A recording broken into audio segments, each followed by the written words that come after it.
dan 27.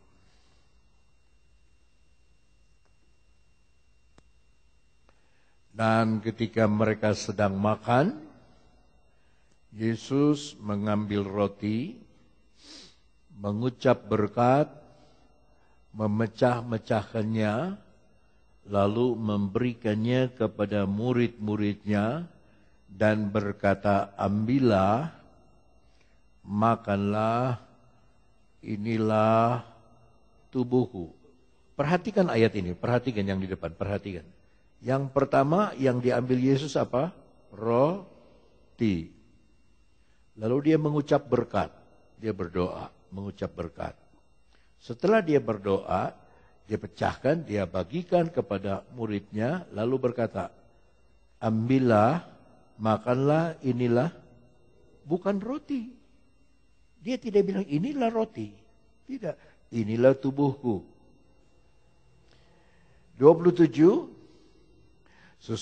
sesudah itu ia mengambil cawan, mengucap syukur, doa lagi, lalu memberikannya kepada mereka dan berkata, minumlah kamu semua dari cawan ini.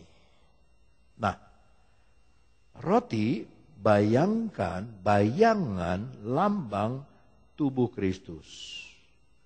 Anggur membayangkan darah Yesus. Setelah didoakan, kita harus percaya inilah tubuh dan darah Yesus. Lalu datang pertanyaan, apa artinya perjamuan Tuhan? Sebab ini istilah sudah berubah, bukan perjamuan kudus lagi, perjamuan Tuhan. Seluruh Indonesia memang saya aja masih terbalik-balik. Masih kita bilang perjamuan kudus. Ya, di rumah masih ngomong perjamuan kudus, padahal sudah perjamuan Tuhan. Sudah diputuskan 3 tahun yang lalu bahwa istilahnya sudah perjamuan Tuhan, sesuai dengan yang di Alkitab. Bukan tidak ada perjamuan kudus, perjamuan Tuhan. Apa maksudnya perjamuan Tuhan? Ada 3. 1, untuk mengingat.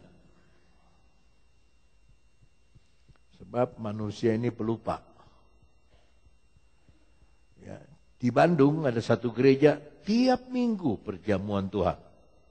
Tiap minggu. Di gereja Om Debur. Tiap minggu. Saya masih ikut papa saya. Sebulan sekali.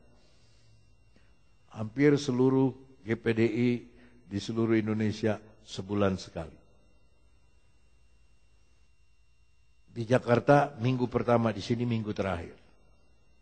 Maksud saya minggu terakhir, sebelum kita masuk bulan yang baru, kita tutup bulan dengan mengingat cinta Tuhan, mengingat korbannya Tuhan, mengingat tubuh ini kita tidak sendirian, kita bersama dengan Tuhan, mengingat Dia memelihara kita.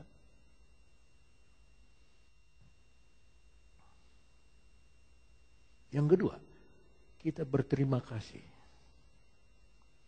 Duh Tuhan, terima kasih pengorbananmu.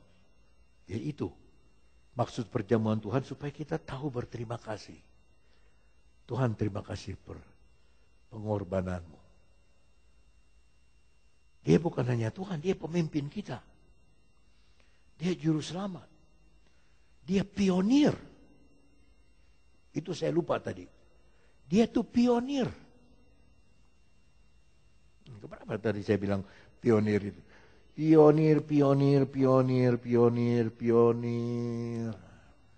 Mana nih pionir?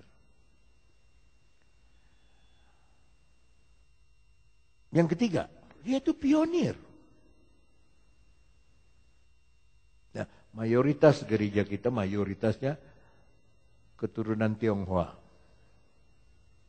Saudara tidak akan ada di sini kalau engkong kita, opa kita dulu tidak keluar dari RRC, naik perahu. Dan mereka tidak tahu kemana mereka akan mendarat.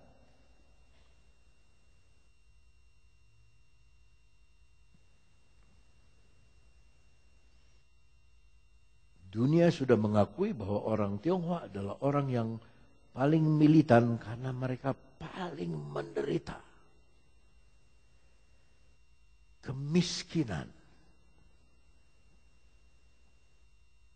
Bayangkan di sana di Tiongkok tidak ada TV dulu. Tidak ada listrik. Belajar pakai lilin, yang dipelajarinya hanya buku Mao Zedong. Mao Zedong ihao, Mao Zedong ihao. Tidak ada yang lain.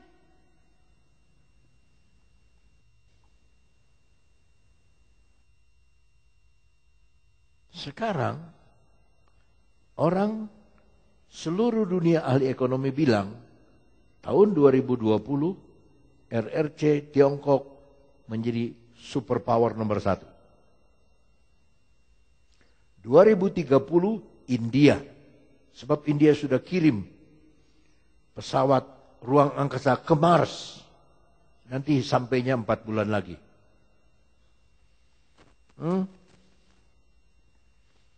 Itu hebatnya Tuhan kita, pemimpin kita. Orang mau lihat Mars aja 4 bulan baru sampai. Ada yang bilang amin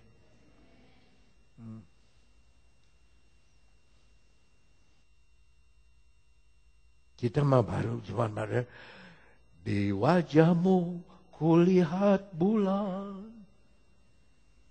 Gimana bulan ada di wajah kita? Sedangkan orang mau ke Mars aja 4 bulan baru sampai. Bersembunyi di balik kerlingan. Di balik kerlingan mah belek, bukan bulan. Tapi itulah ya kesusastraan. Wajahmu bagikan bulan purnama.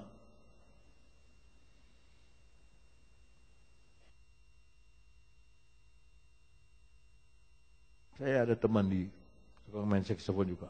Markus Purnama. Semua kakaknya pakai Purnama semua. Petrus Purnama. Purnama. Dewi Purnama. Ya. Tahu nggak saudara bulan itu berapa tahun cahaya jaraknya dari kita? Memang sudah sampai Amerika. Kalau ke Mars tuh 4 bulan lagi baru sampai.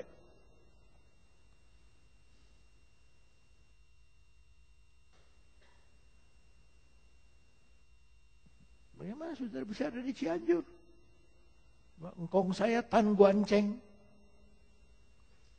Waktu saya ke Xiamen saya cari di mana itu desa tempat orang keluarga Tan. Aduh. Tannya Tan bagaimana Bapak? Tan itu macam-macam. Ada Chen ini, ada Chen ini, ada Chen ini. Lah saya mah nggak tahu itu mah. Pokoknya Tan Guanceng aja cariin. Nah, sudahlah. Ini keluarga Tan di sini. Bawa pakai mobil. Tuh, mana kampungnya? Sudah tidak ada kampung. Jagorawi aja kalah jalan. Sama kampungnya engkong saya dulu. Engkong saya dulu naik perahu bawa tepekong.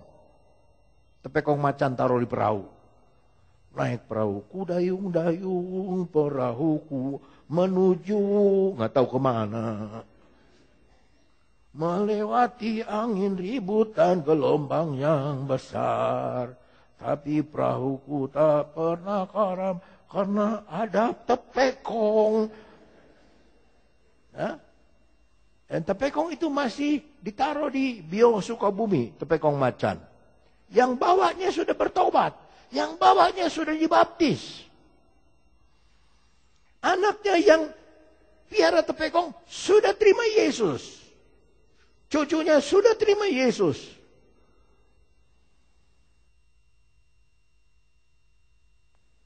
Dan ini salah satu cucunya.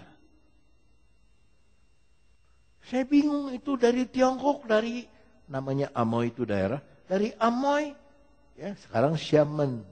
Dulu masih Amoy. Sekarang Xiamen. Supaya yang namanya Momoy Mesti men-men sekarang. Sia-sia. Syaman. Bisa ketemu yang dari Manado. Manado tuh pindah dulu ke Klaten. Nggak bisa bahasa Manado, bisa bahasa Jawa. Bisa bahasa Jawa ketemunya di Kuwu, di Jawa Tengah. Ketemu lagi di Cibadak. Aduh, Tuhan itu sutradara di atas segala sutradara. Luar biasa. Luar biasa. Makanya ketika Tuhan bilang, ayo jalan. Jalan. Yang ketiga, perjamuan Tuhan untuk apa? Yang tadi pertama apa? Kedua, yang ketiga adalah merendahkan diri. Kita lihat sebelah kita, ya kamu orang berdosa, sama dengan saya orang berdosa juga. Tapi oleh karena Yesus, kita diselamatkan. Kita rendah hati. Kita rendah hati. Ya. Masih bisa kasih waktu 4 menit aja. Ya, mulai dari sekarang. 4 menit. Roma 3 ayat 23. Roma 3 ayat 23. Cepat. Saya hanya baca saja. Karena semua orang, ulangi semua orang. Saudara orang atau bukan?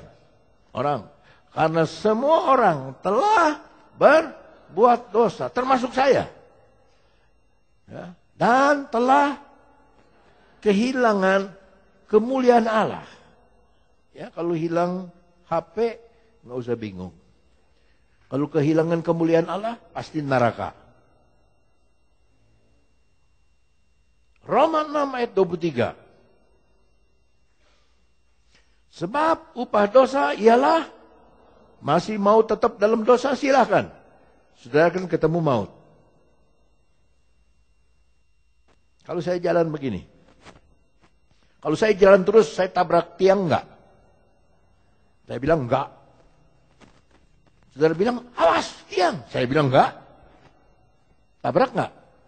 Tabrak. Kalau saya bilang enggak, memangnya apa runtuh ini karena saya tabrak? Enggak. Saya yang benjol.